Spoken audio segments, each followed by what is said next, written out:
طاووس نينك اللي إلى تابعي وين طاووس بن كيسان الأورنجري وحول ليه وورنيا نبى وحول ضليبو يري أفر ويل بودله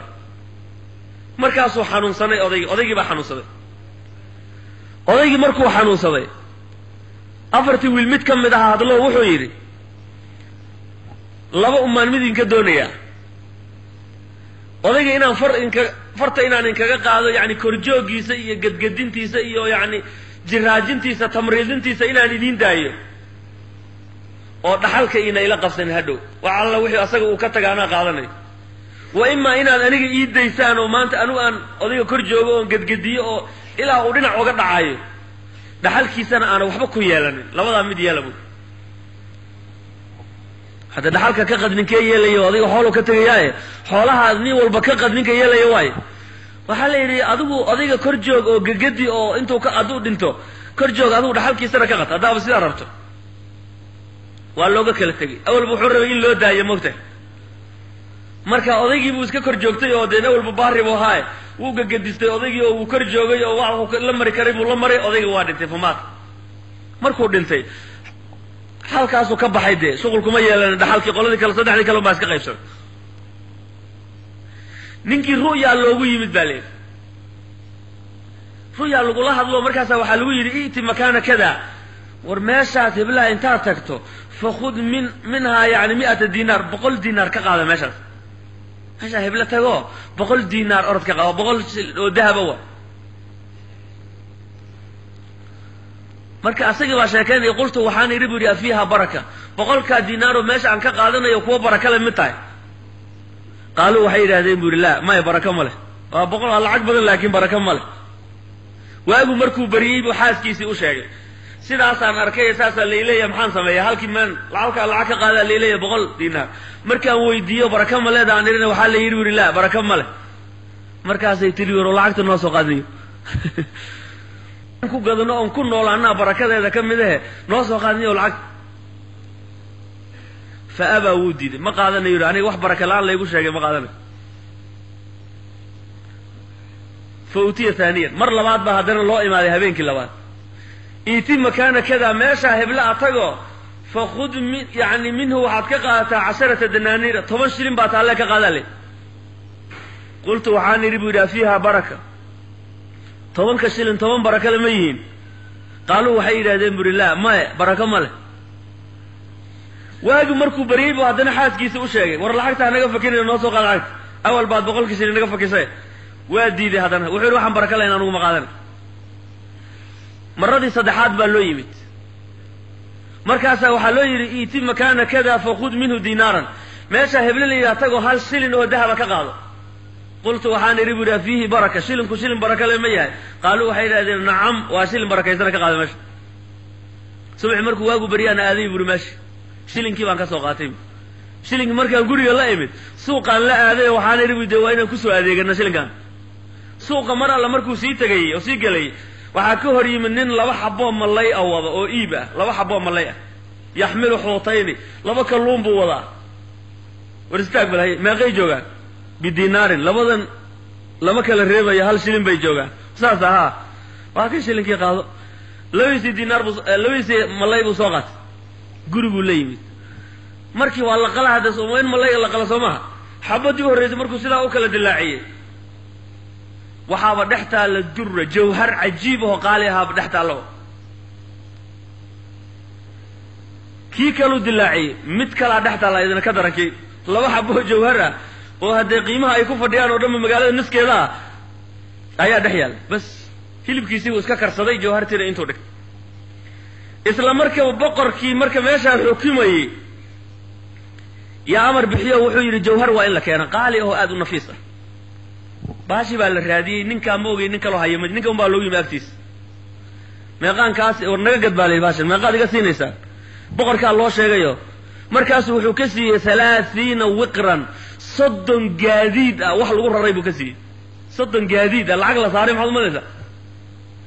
markii loo geeyay boqorkii baashi uu arkay wuxuu yiri midan oo kale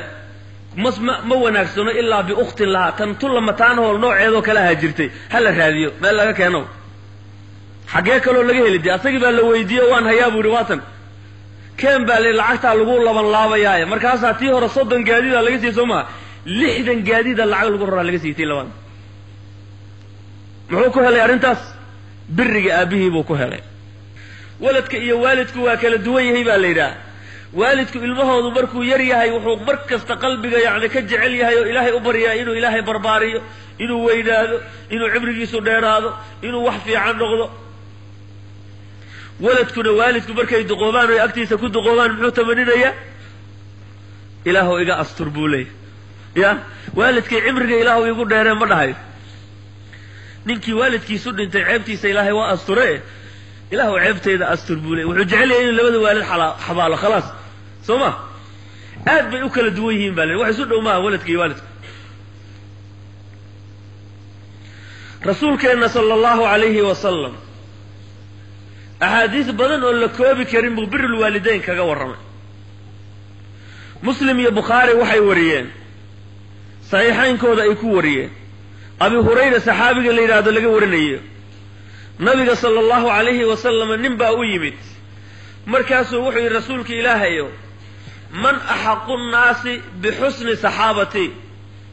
ضدك يا وحق نمبلن إن سوى ناكسن أولا نقمه سوى ناكسن إن أولا نقمه يا إيه وحق نمبلن ضدك قال وحي النبي أمك هو يدا ثم قال وحي ننكي نبي ثم من بوي ننكي ثم من يا كحيغو قال وحي النبي أمك هو يدا قال وحي ننكي ثم من قال وحي النبي أمك هو يدا صدح قرب النبي كعلي عليه الصلاة والسلام هو يدا حق يدا وين لبدا والد بقى يقو حق كله حدنا هو يدا حق يدا سيوين يهي مركي حق برق الله مرأيه بر الوالدين مركي لا جوجو هويدا الله هرمريا لانه way ka dhibaato badan hooyadu قال وحي ثم من قال وحي نبي ثم ابوك ابها ايو مركي افراد ثم ادناك فادناك قفك كاحيغ ان بعد حق وسيل هذا نقول لي قفك كاحيغ markii ilmahan korintiisa iyo dibka lala soo maray markii la fiiriyo hooyada xagga dibka badnayd baa la yiraahdaa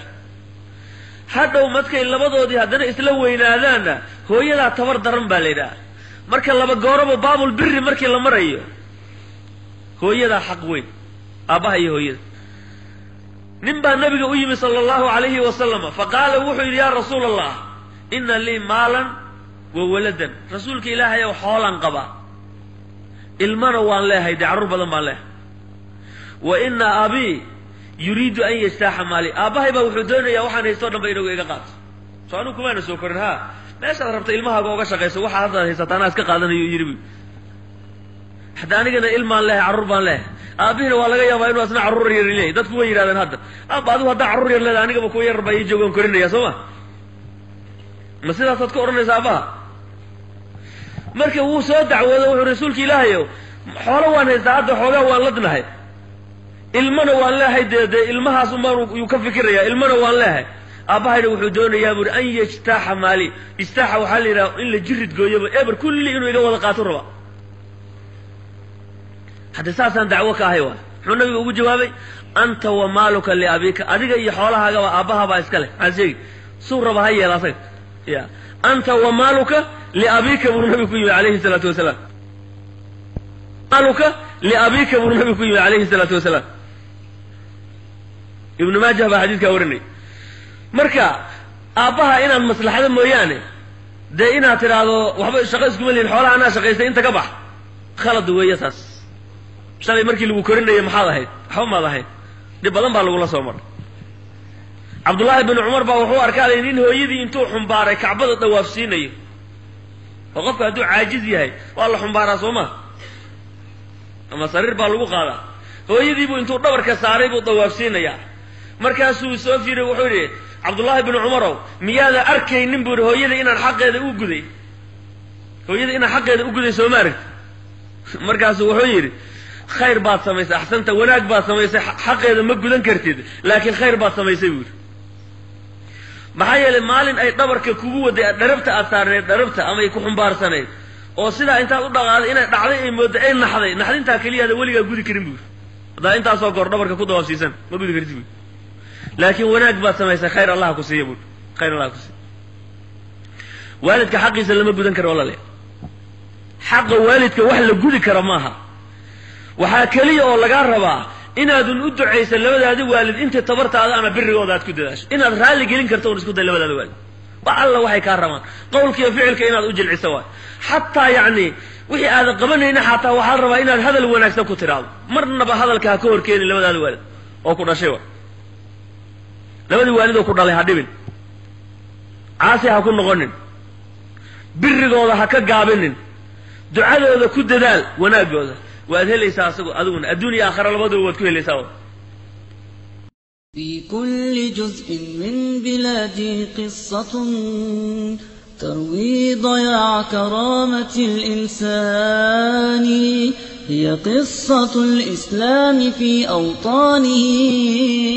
أمسى غريبا كالطريد الجاني هي قصة صاغ الحديد فصولها